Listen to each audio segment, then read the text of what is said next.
ជម្រាបសួរពុកម៉ែបងប្អូនបាទថ្ងៃនេះពូវិនថ្ងៃច័ន្ទនេះពូវិន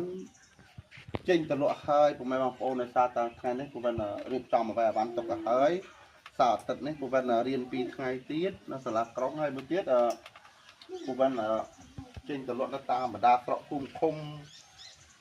នគរបុរីស្វាយមុខឫស្សីផ្សារបឹងខ្នានៅខាងពោធិ៍សាត់ខាងបាត់ដំបងថ្មគោបវលអីពុកម៉ែបងប្អូនមកកំភ្លេចជួយទិញសិប្បកម្មខ្មែរជាលពាក់នឹងមួយទៀតជួយឡាជួយស៊ីដើម្បីទៅដល់បងប្អូនជួយទិញប្រើប្រាស់របស់ខ្មែរយើងហើយមួយទៀតពុកវិននឹងចោះទៅផ្ដិតយករូបភាពដូចពុកវិនសន្យាពុកម៉ែបងប្អូនផ្ដិតយករូបភាពជនបរទេសមកមើលដល់ផ្ទះលោកយាយដែលកាត់ធ្វើពីវីដេអូមុនកន្លងមកណាពុកម៉ែបងប្អូនហើយមួយទៀតពូវិនចង់បង្ហាញពីអត្តសញ្ញាណរបស់ខ្មែរយើងពីដើមមកណាដែលកាត់ទៅធ្វើសិប្បកម្មខ្មែរយើងចង់បង្ហាញអត្តសញ្ញាណខ្មែរយើងថាពីមុនបានអីបានអីប្រើប្រាស់បានអីដាក់នេះដាក់នោះដែលយើងមិនទាន់មានដូចឥឡូវទេចង់និយាយចេះណាហើយ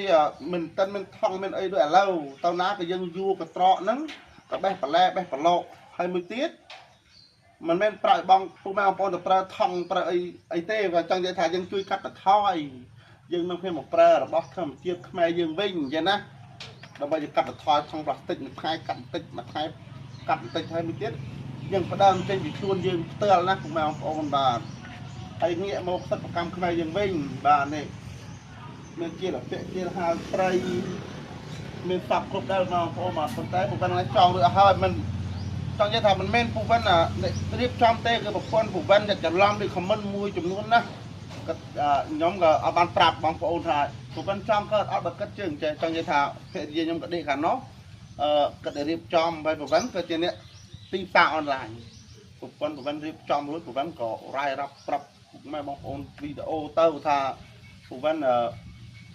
រៀបចំអីចេះទៅបងប្អូនប៉ុន្តែមានពូវិនក៏ចាំរៀបចំឲ្យស្រាច់មួយទៀត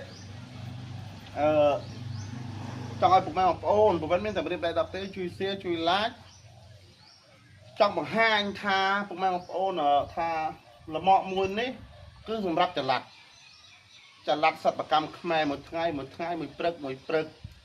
ទីតាំងផ្ទាល់ខ្លួនរបស់ពូវិនគឺនៅផ្ទះនៅភូមិប្រទេសភូមិជ្រៃសង្កាត់ទឹកវែលក្រុងខេត្តសៀមរាបបាទហាច់តំណងលេខ Telegram នៅក្នុង page ពូវិនហើយមួយទៀតសូមពឹងពុកម៉ែបងប្អូនជួយ share ផងពូវិននឹងមានទទួលការផ្សព្វផ្សាយផលិតផលពុកម៉ែបងប្អូនផ្សេងដែរបងប្អូនបាទអាចតំណងមកលេខ Telegram តែមួយខ្សែនឹងដែរ